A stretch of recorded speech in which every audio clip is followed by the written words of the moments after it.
11. apríl. Þú ert í heiminum en ekki af honum. Það er engin þörf á að láta leiðir heimsins draga þig niður.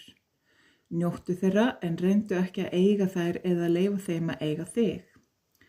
Á nýju öldinni er ekki nauðsynlegt að lifa í sjálfsafneitun og skorti eða lýsa yfir því að þú sért aumur syndari sem ekki sé þess verður að vera kallaður mitt elskaða barn. Öll þess konar kenning er frá gamla tímanum, fölsk og óraunveruleg. Taktu við þeirri vitund að við erum eitt. Ég er innra með þér. Finndu að þér er lyft upp úr myrkri þessari fölsku kenninga en inn í dýrlegt ljósið.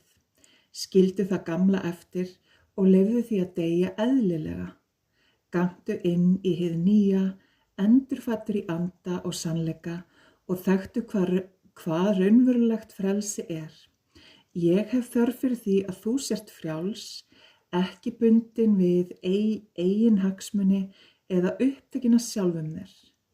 Vertu eins og lítið barn, frjálst, glaðlegur og lifðu í hinu eilífa núi.